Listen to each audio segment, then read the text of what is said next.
that are not working. These 12 volts, 18 watts. Show you exactly step by step what to do, so that when you have some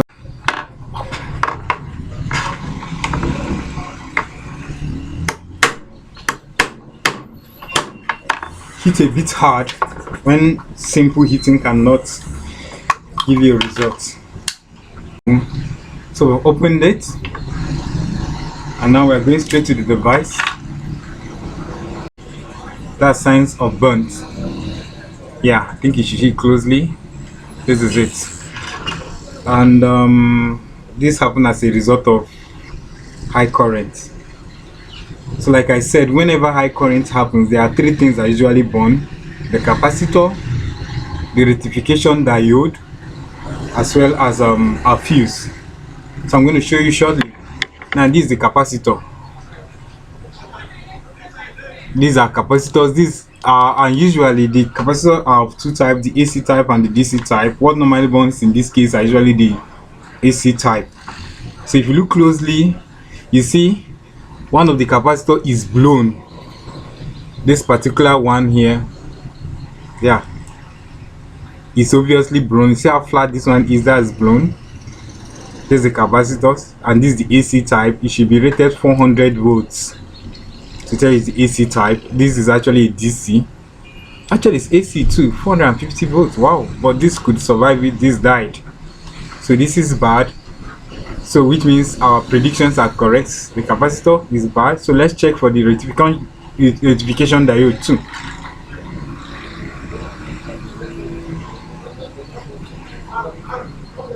Yeah, this is the rectification diode. It's a kind of grid diode, four-legged stuff. It looks okay when you view it physically, but I must assure you that it's not okay. The moment your fuse is bad, just go ahead and replace the rectification diode, else you will not get a result. And you see this area that is clearly burnt. Yeah, that should be the fuse area, I suspect. Fuse quietly. It's my multimeter.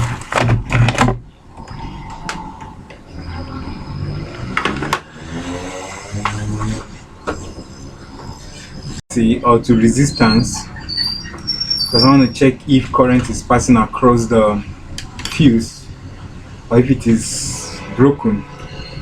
It's a result of the high current that it could not handle. So one terminal of the fuse, you know how you do that, so I shouldn't be explaining it here. No current. Yeah.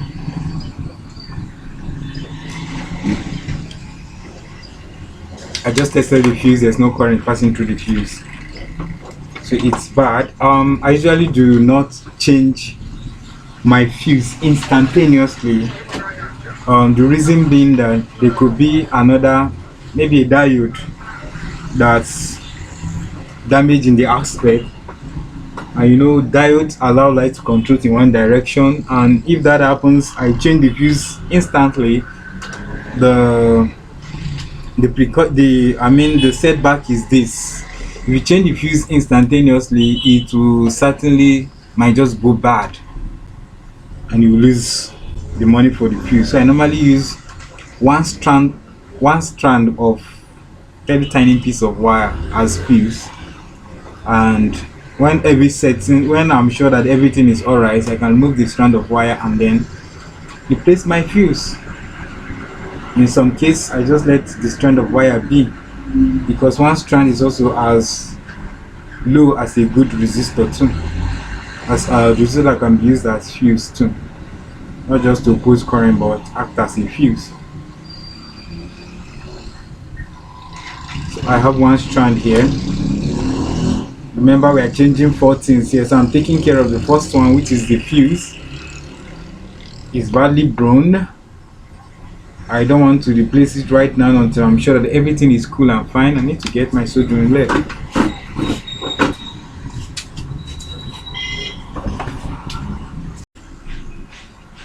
careful.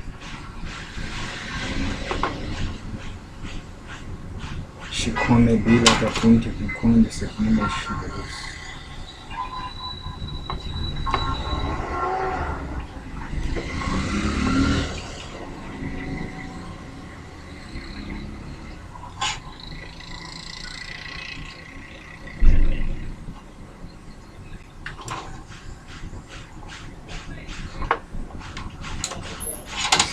Okay. Let me use 2 strand.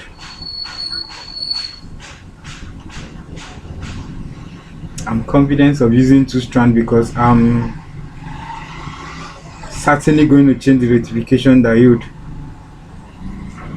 and then I have no choice since the fuse is blown. There are ways to test rectification diode, but due to want of time, I usually do not go the stress of checking it's bad. The more, especially once your capacitor is blown and the fuse is burnt, there's almost 99% chance that the rectification diode is bad as well.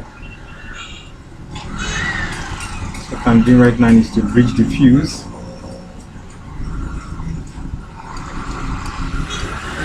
Come on, will you not just stay here for me?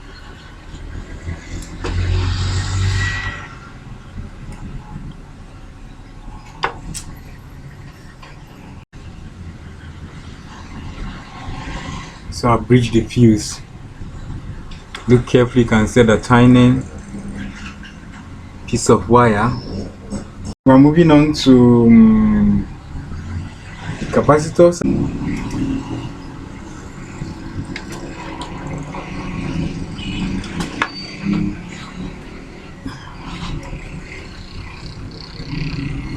Sorry, this is it. Capacitors, I'm going to get 450 volts, 10 microfarad. The rating I have here is 450 volts, 10 microfarad. There could be alternative too. Any capacitor between the range of 400 volts to 450 volts can be fine. Then the capacitance, anything between say 2.2 microfarad to 15 microfarad will be fine. But the smaller the capacitance, the slower the rate of charging. The higher the capacitance, the faster the device charges, the charger, the adapter charges your device. So if I can get anything between 450 volts, 400 volts to 450 volts, 2.2 microfarad to 15 microfarad, I'm good to go. So I'm going to get one right now and replace it. 400 volts, 15 microfarad. I'm using it to change a 450 10 microfarad, so it's within the range. 400 volts to 15 microfarad, even 20 microfarad can as well go. So this will be cool for my job this morning. So quickly I'm going to remove that, unsolder it quickly and use for my design.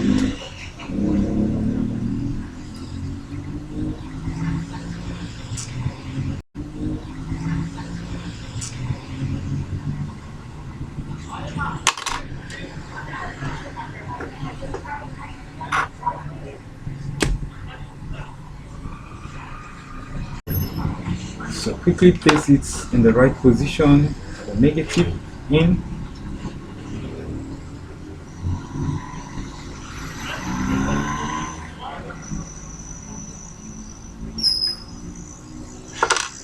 Well, let me just unsolder the bridge diode so that I could do the two at once.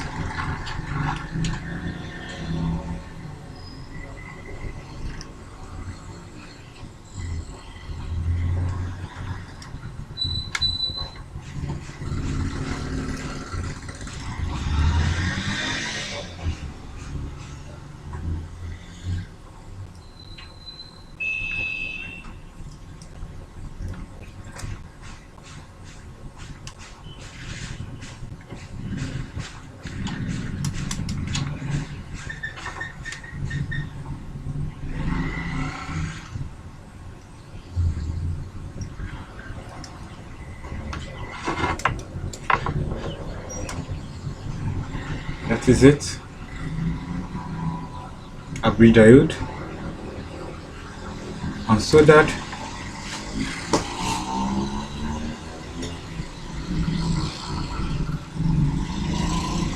One challenge we normally have in this part of the world is this kind of bridge diode is not readily available in local markets, and we have to find a way to make deal with this. So what I normally do when I have a challenge like this, I find components that have them and detach them. One place I usually get them is from electric bulbs. What is it called now? DC LED electric bulbs. They usually have this tiny kind of rectifier. So I just get it from them and replace it. So I'm gonna get one now.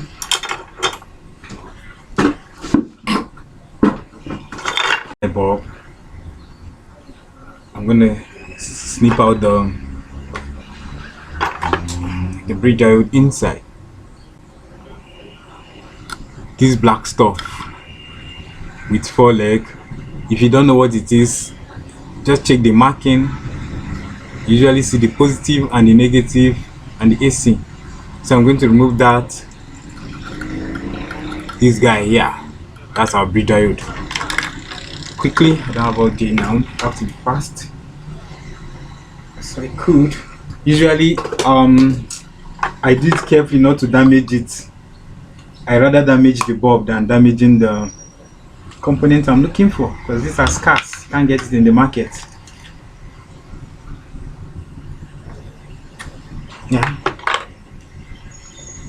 So quickly, because I only use this, I have to usually snap it this way. Let the board be damaged, but my component be intact. That's my aim.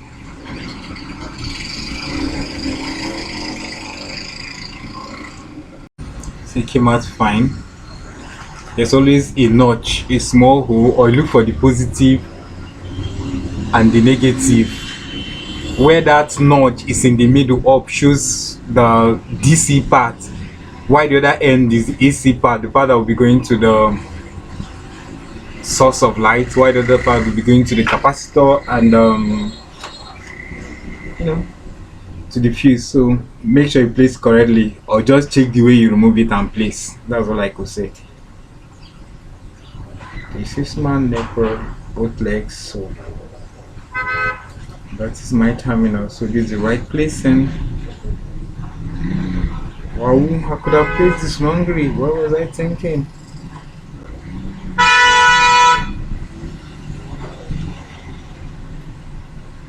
Let me be sure that the one is not for me. Place correctly, or just check the way you remove it and place. That's all I could say. There's always a notch, a small hole, or look for the positive and the negative. Where that notch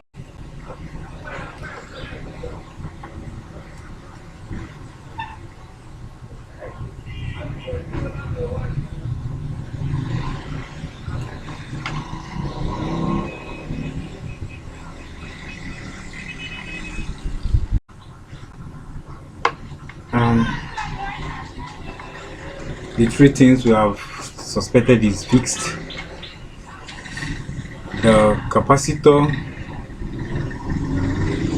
bridge diode, the capacitor here. The 3 things we suspected has been fixed, but then when we open the charger, we discovered the 4th one, which is the temperature sensor.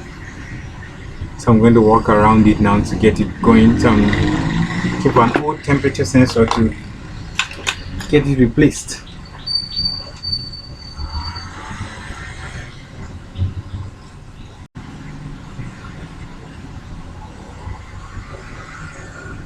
MS7 5D, and what I have is NTC 5D9. So this can MF7 and NTC 5D-9.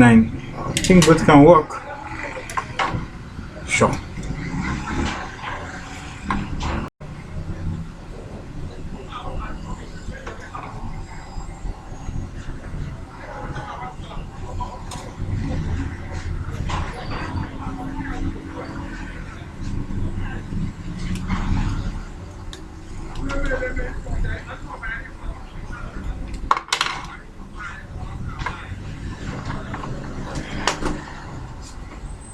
So this is what I found.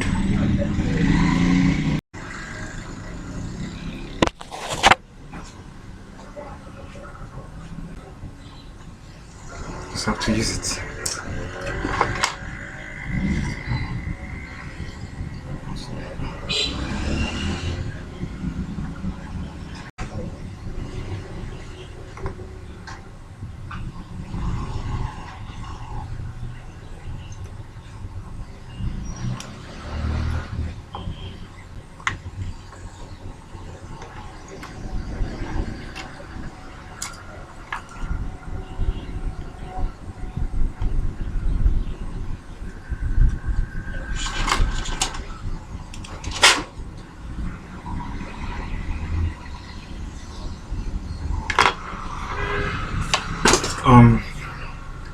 Guys, we are done replacing everything we ought to replace, so let's go on ahead and get it tested.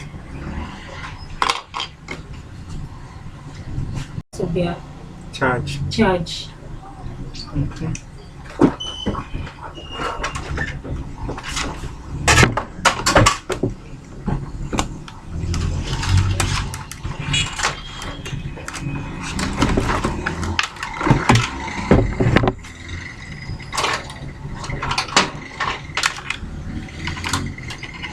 How much are they printing stuff now? It's been long I think too. I think it's 20 naira or so. 20 naira. I don't know. It's been long, true. What I'm hearing some people saying 100 naira. So I think I'm done with this.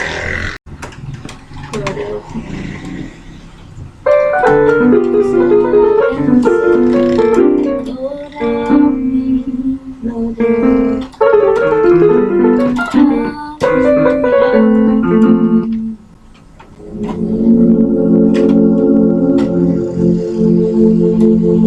I sing, let me see if I can play. Which song can you play? In case you're still waiting for the tricks, I've already shared it during the course of the video. Trick number one, don't throw any charger, it can be fixed. Number two, don't throw your electric bulb. The rectification diode for fixing your charger is there. Like, subscribe, come back to our channel. We'll see other interesting things. We'll show you so many things about to fix laptops, all kind of devices. We do it here. Bye and see you in the next video.